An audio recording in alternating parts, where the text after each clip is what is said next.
हाँ तो भाइयों एवं बहनों, हमारी क्लास जो कुछ बच गई थी वो फिर से बाकी का चीज़ आज मैं क्लास देने वाला हूँ। देखता हूँ आज ये पूरा होता है या नहीं। लेकिन मुझे लगता है कि ये टॉपिक 3-4 वीडियो में पूरा होगा।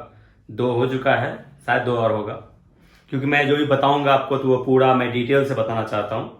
चाहे आप मेरे साथ क्लास में पढ़ें या ऑनलाइन पढ़ें, मेरा बताने का तरीका तो एक ही रहेगा। शॉर्टकट लेके भागना क्या ज़रूरत है। घर में बैठे हैं, पढ़ते रहेंगे, जब मन हुआ वीडियो देख लिए क्या। तो कल की क्लास जो हमारी हुई थी वो हम देख रहे थे कि लेट वाला सेंटेंस, लेट ना, यही था ना। ये लेट वाला सेंटेंस का क्वेश्चन टैग्स कैसे बनता है ये हम लोग पढ़ रहे थे। तो मैंने कल बताया था कि लेट भी एक तरह से इंपेरेटिव सेंटेंस में ही यूज होता है, क्योंकि इसमें भी सब्जेक्ट रहता नहीं है। तो इसका भी क्वेश्चन टैग जब बनाते हैं हम लोग, तो वही सवाल आपका गागेगी में आता है। जैसे आप एक सेंटेंस के जरिए मैं आपको बताता हूं, जैसे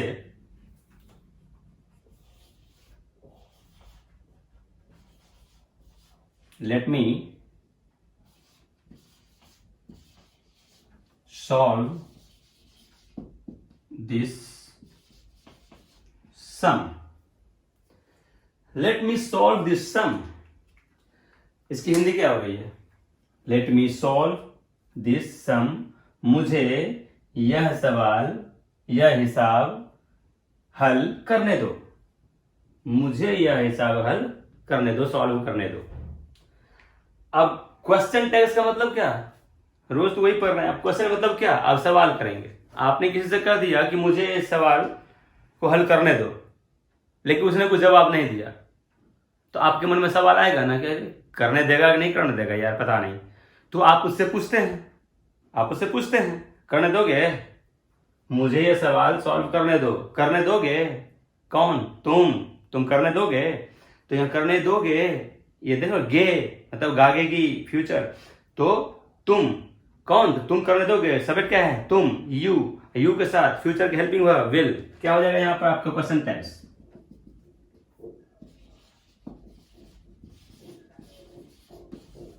will you let me solve this sum, will you मुझे ये सवाल सॉल्व करने दो, करने दोगे? विल यू इसमें नहीं करने दोगे। ये सवाल भी आप शूट कर सकते हैं, लेकिन इसी को सही माना गया है। लेकिन हमारा सूट वो भी क्वेश्चन होता है, नहीं करने दोगे। वॉन्ट यू वो भी सूट करता है, लेकिन ग्रामर में इसी का प्रचलन है, तो आप इसी का यूज करें। एक और देख लिया जाए। लेट माई फ्रेंड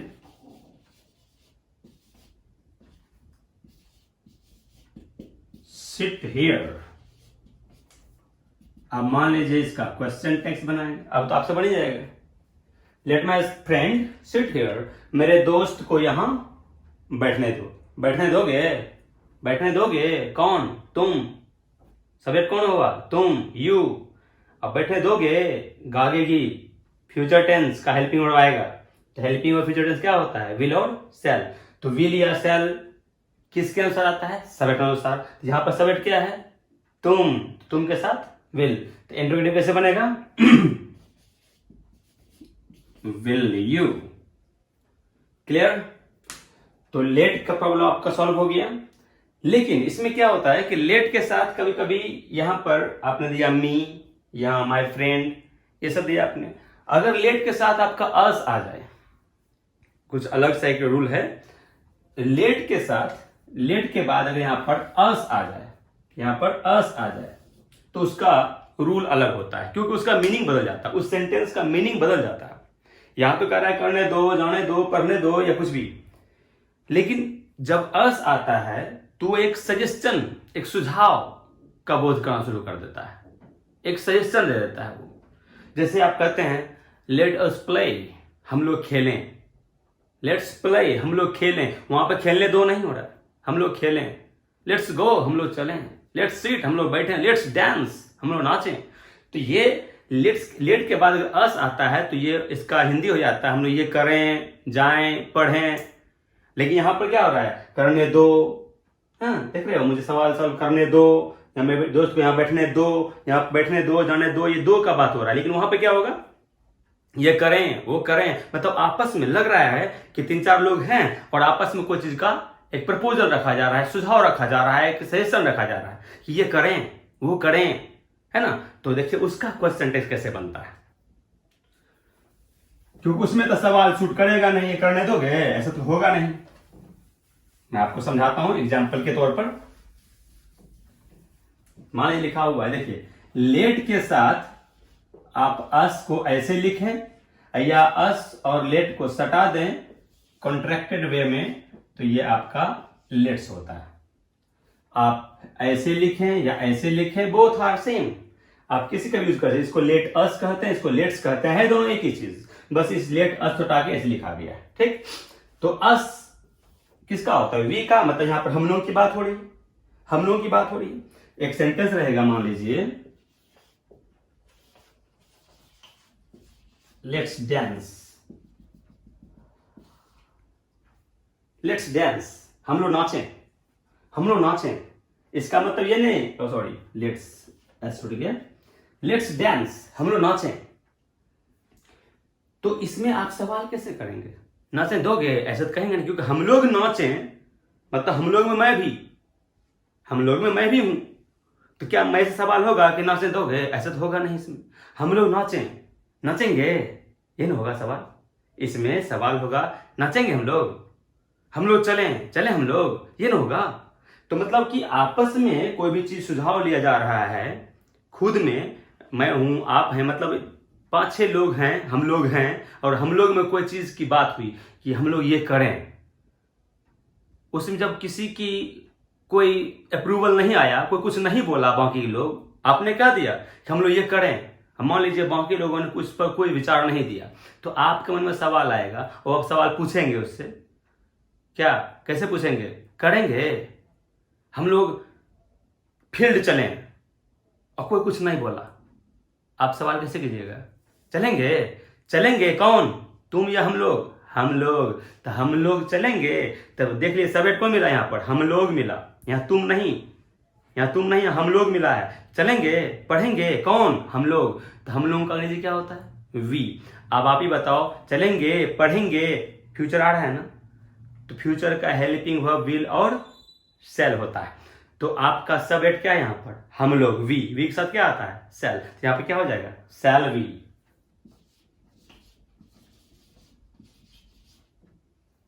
होगा ना।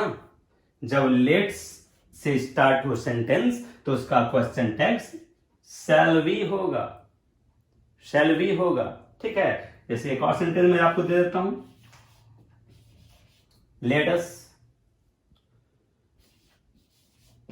सिट टुगेदर,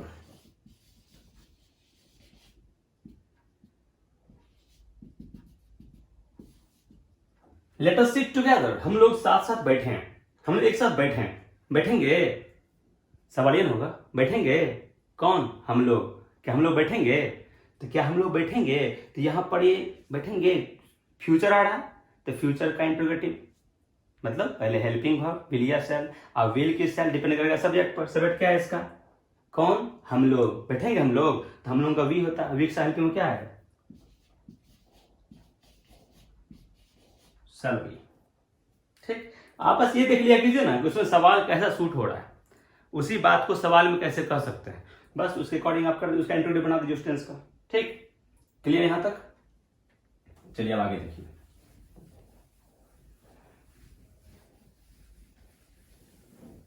मैं एक अंतर दिखा देता हूं दो अलग अलग सेंटेंस का। लेट हर कुक, एक आपका लेट अस कुक। देखिए, एक है आपका लेट हर कुक, एक है आपका लेट अस कुक। इसकी हिंदी में लास्ट में 2 उसे खाना पकाने दो, उसे खाना पकाने दो। यहां हो रहा है हम लोग खाना पकाएं। जब लेट के साथ अस आ जाए तो दो खत्म हो जाता है, करें, पकाएं, जाएं। लेट अस कुक, हम लोग खाना पकाएं। यहां क्या होगा, लेट हर कुक, उसे खाना पकाने दो।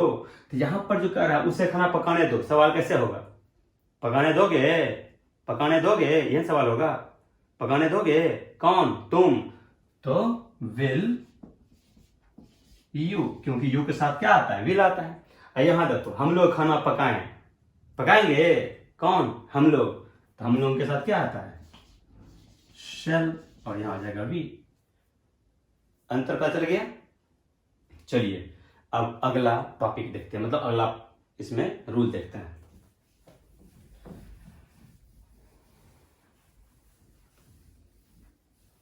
अगला जो रूल है, इंपेरेटिव सेंटेंस से कभी कभी डांट या फटकार का बोध होता है। एक मिनट,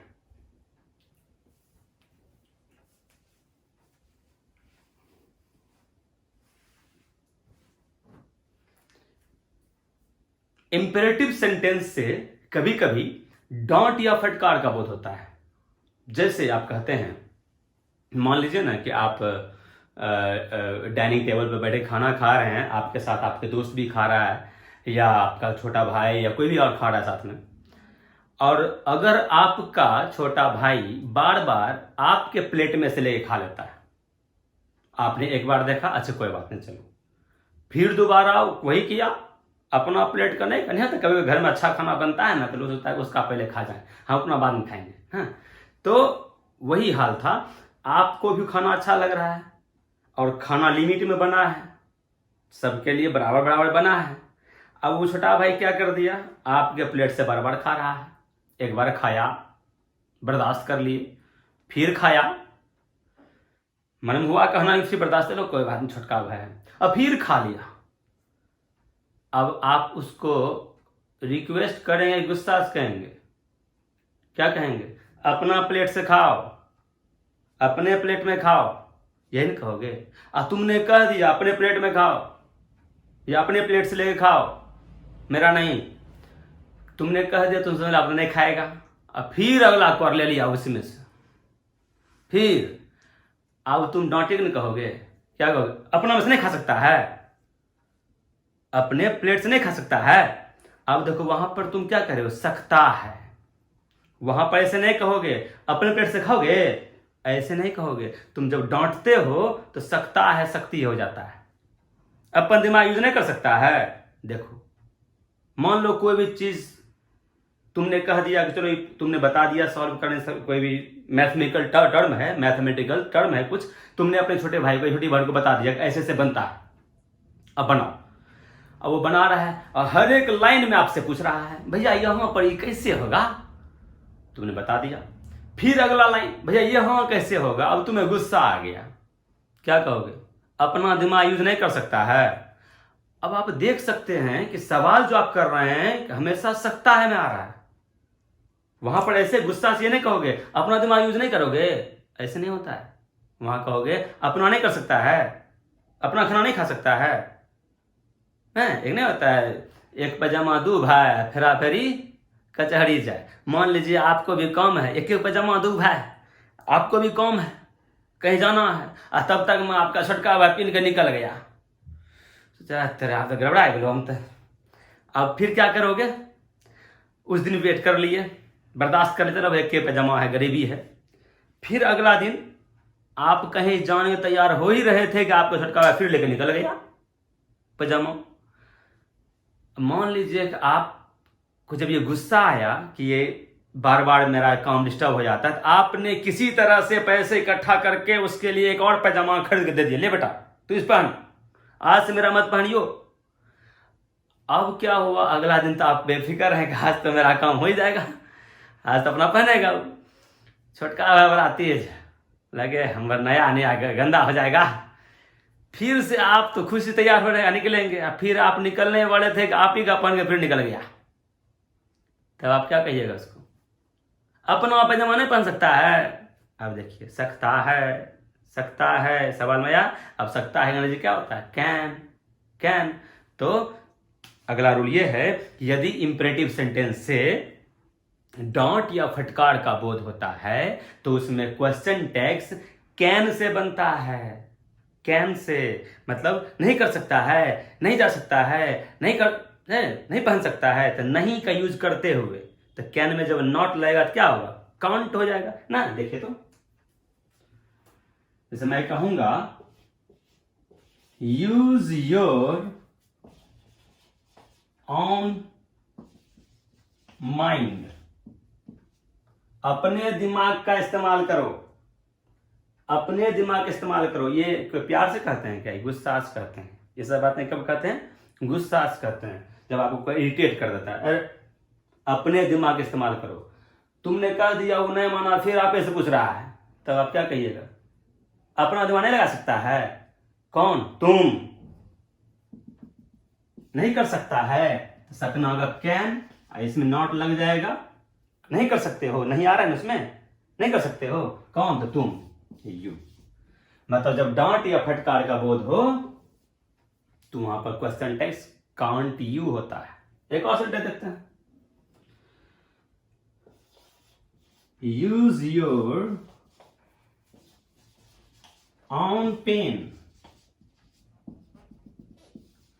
बार बार कोई आपका पेन लेके लिखना शुरू कर देता है, आपको वेट करना पड़ता है, तो गुस्सा से क्या कहोगे? अपना कलम इस्तेमाल नहीं कर सकता है।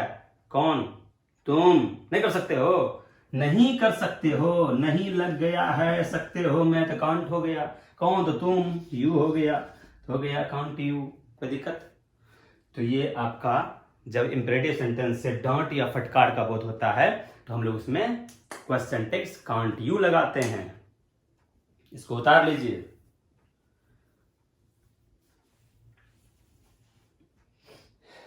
अब देखिए अगला रूल।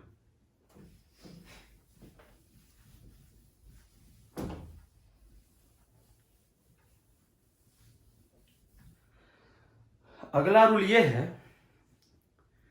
कि कभी कभी क्या होता है कि हमारा सेंटेंस जो है उसका सब्जेक्ट कुछ और रहता है, लेकिन जब उसका क्वेश्चन टैग्स बनाते हैं तो सब्जेक्ट कुछ और हो जाता है। फिर समझिए, इधर वाला जो स्टेटमेंट लिखेंगे हम, स्टेटमेंट, तो यहां का सब्जेक्ट कुछ और रहेगा, लेकिन जब इसका क्वेश्चन टैग्स बनाएंगे तो क्वेश्चन टैग्स का सब्जेक्ट कुछ और होकर चल जाता है।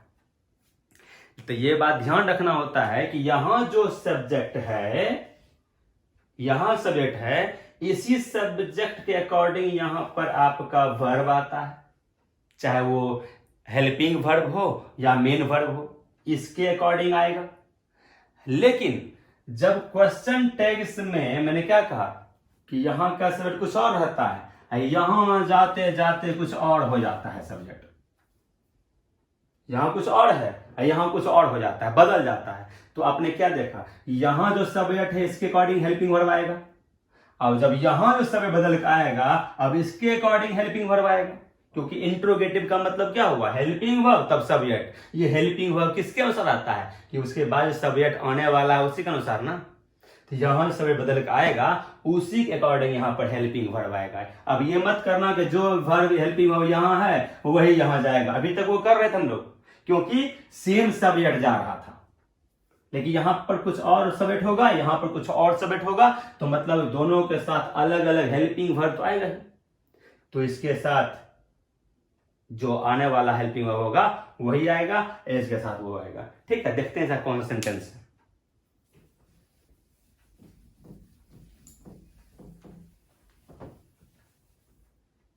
देखिए, यदि सेंटेंस के सब्जेक्ट के रूप में everyone,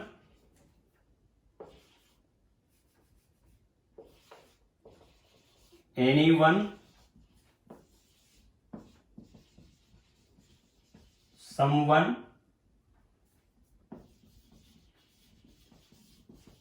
everybody,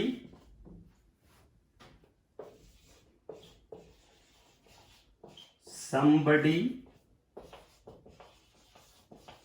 anybody, no one, nobody, it is. अगर आपके सब्जेक्ट, कोई भी सेंटेंस के सब्जेक्ट रूप में इसमें से कोई आया, इसमें से कोई आया, तो जब इसका क्वेश्चन टेक्स्ट बनाते हैं ना, तो वहां पर ये सेम नहीं जाता है, बल्कि इस सब के बदले में क्या जाता है, तो दे जाता है, THEY, दे। अब ऐसा क्यों, दे मतलब क्या होता है, वे लोग। अब ऐसा क्यों होता है उसका भी कारण जान लेते हैं कि यहां पर सब्जेक्ट रहेगा एवरीवन, तो क्वेश्चन टेक्स्ट में दे कैसे हो गया ना। अब आप ही बताइए, एवरीवन को एक को कहेंगे कि अनेक को कहेंगे? एवरी मतलब क्या होता है, एवरीवन मतलब प्रत्येक, हर कोई। एवरीवन कहो, एवरीबडी को, से मतलब क्या होता है, हर कोई।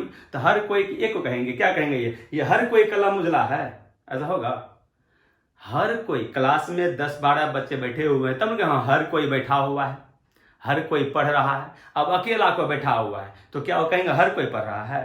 तो मतलब हर कोई तभी कह सकते हैं जब एक से अधिक वहां पर हो। तो इस सब का मतलब होता है प्रत्येक, प्रत्येक तरह देखा जाए तो प्रत्येक कह सकते हैं आप सभी को। तो प्रत्येक को एक को तो कहेंगे नहीं, एक से अधिक रहेगा तब कहेंगे प्रत्येक पढ़ रहा है, प्रत्येक खेल रहा है, प्रत्येक बात कर रहा है।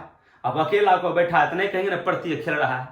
तो इस सब में मतलब एक से अधिक है, एक से अधिक है, तो इसलिए एक से अधिक लोगों को ही कहेंगे कि दे कहेंगे? दे कहेंगे। मैंने क्या कहा था, वहां पर क्या जाता है, प्रोनाउन। तो ये सब क्या कहेंगे, दे कहेंगे। लेकिन एक बात और जान लीजिए, जब ये खुद में, जब इसको सब्जेक्ट रूप में जब ये खुद आएगा, सब्जेक्ट रूप में जब ये सब आता है तो खुद सिंगुलर होता है, खुद सिंगुलर होता है। सब्जेक्ट ये सब खुद में सिंगुलर है, सिंगुलर वर्ब लेगा, हमेशा इज लेगा, वाज लेगा, V5 लेगा, मतलब हमेशा सिंगुलर लेगा।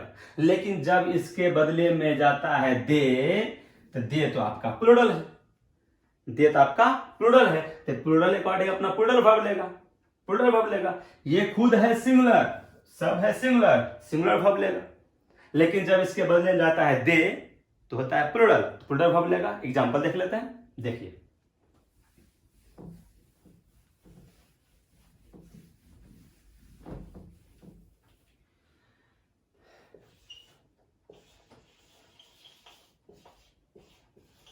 Everybody is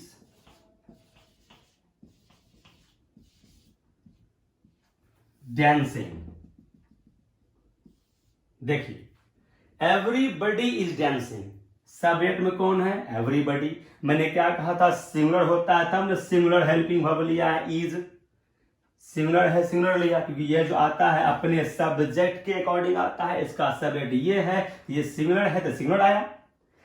अब देखिए, आपको क्वेश्चन टेबल बनाने के मैंने क्या रूल बताया है कि इधर अगर पॉजिटिव में हो, इधर बनता है नेगेटिव में ना। इधर पॉजिटिव है ना, नॉट नहीं पॉजिटिव है, तो इधर पॉजिटिव, इधर बनेगा नेगेटिव में। तो नेगेटिव बनेगा तो मतलब हेल्पिंग वर्ब के साथ नॉट लगेगा ना। तो इसका हेल्पिंग वर्ब क्या है, इज। क्या है, इज। अब इज को यहां लाने की बात हो रही है, अभी रुकिएगा। इज की बात, इज को यहां लाने की बात हो रही है, और उसके बाद नॉट भी आएगा, क्योंकि ये पॉजिटिव में है तो नेगेटिव बनेगा, तो उस हेल्पिंग वर्ब जो यहां आएगा उसमें नॉट भी लगेगा। और उसके बाद क्या जाएगा, सब्जेक्ट जाएगा यहां। तो आप ही बताइए, यहां से सब्जेक्ट जो जा रहा है ये एवरीबडी ही जाएगा, किसके बदले में दे होगा, दे होगा ना, तो बताया मैंने, इसके बदले में दे होगा। अब यहां पर अगर आपका दे आ गया है तो दे आपका इज ले पाएगा? मैंने क्या कहा था, यहां जो सब्जेक्ट आता है इसी सब्जेक्ट के अकॉर्डिंग हेल्पिंग वर्ब बदल जाता है। तो इज आपका सिंगुलर है, सिंगुलर था सिंगुलर आया, और दे प्लूरल है तो इसका प्लूरल आएगा। इसका प्लूरल क्या होता है, आर होता है। नॉट नहीं है, देखिए पॉजिटिव में है सेंटेंस, ये नेगेटिव बनेगा, नेगेटिव के लिए नॉट, आरंट दे हो जाएगा, आरंट दे हो जाएगा। एक और लास्ट देख लीजिए, मान लीजिए लिखा हुआ है एवरीवन